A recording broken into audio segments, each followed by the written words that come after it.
Hello guys, welcome to the first review here on the channel. Today I'm going to be reviewing LEGO set 75412 Death Trooper and Night Trooper Battle Pack. This is obviously from Ahsoka. At the current time it'll be Season 1, but it has 2 Night Troopers and 2 of the Night Death Troopers, all featured toward the end of the show. Obviously spoiler alerts and warnings for the end of Ahsoka.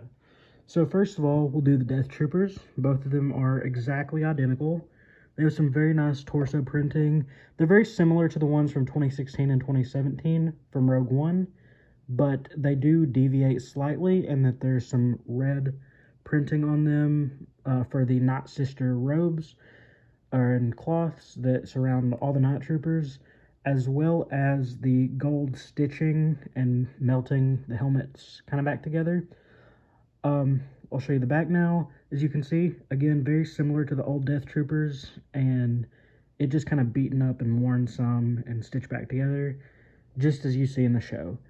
While they are both the same, it is kind of accurate to the show, and that there are 2 of them. However, I would have liked to see the jaw section of one of these helmets removed. Granted, that's a new mold, but I feel like for $22 as the expected retail price, it should have been a little extra effort, considering there's no new molds for the set.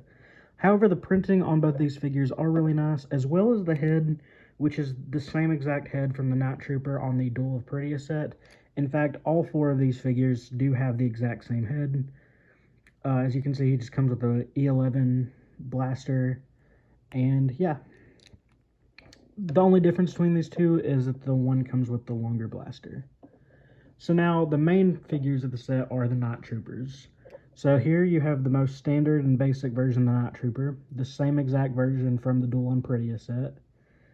As you can see, he has the same kind of gold stitching on the helmet, and he looks very similar to the Stormtroopers that they put out, except he's beaten up a little bit with the red rags and gold stitching, which is very accurate because Thrawn's Night Troopers were just that.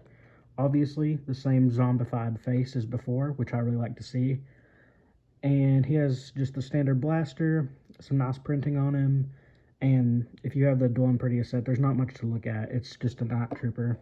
The other one's cooler, in my opinion. He has this gray helmet, which looks a little out of the ordinary and messed up. But if you've actually watched the show, you'll realize that it's pretty accurate. Maybe it would have been more accurate if it had some of the white, but I'm not going to complain. It's overall a very nice figure. Interestingly, one thing I do like is the torso printing is different. So theoretically, if you bought a bunch of these to army build, you can swap it to have some even more, or to have a little bit more variation amongst your figures, and just to make your army look a little bit different. Again, same head, and then the gray helmet actually does have a little bit of different printing on it. It's not just the same printing on both helmets. But yeah, both really nice figures. If it was up to me though, I think the ratio should have been 2 of these standard Night Trooper figures, 1 with the gray helmet, and then 1 of these. I feel like that would have had a much more accurate lineup, and also been easier to collect just the standard Night Troopers, which is the main figure that people want in the set. Now let's go over the build. It's a little controversial in the LEGO community already. It's supposed to be one of those Imperial police gunships, such as seen in Ahsoka and also seen in Jedi Survivor and the Clone Wars. And yeah, as you can see, you have enough space to fit 2 figures on each side. And you can also do that with this side. So if you do all 4, you have enough for the 4 figures of the set. And you can also put 1 in, but granted, obviously, with 4 figures in the set, if you want somebody to pilot it, you have to take one of the figures out. In that case, you can just take this Night Trooper, put him in there, lean him back. He has no console or display to look at, but again, it's a battle pack, so you don't expect too much. As you can see, you have the stud shooters right here, which come with red studs. Or not studs, but the red circular tiles. I didn't put them in there because I didn't want to get lost, or them to get lost, but you can obviously shoot both of those off if you want to. And then you have the little engine on the back, which could look better. I'm not as critical to the build of this set as some people have been in the LEGO community, but I still definitely think it could have been a little bit better. I do like the windscreen piece on this, but I think it is a pretty blocky build, but at the same time, it's a battle pack.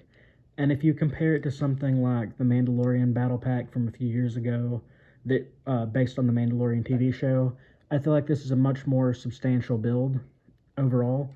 And there's been some really good builds on Rebrickable for alternate builds of the set.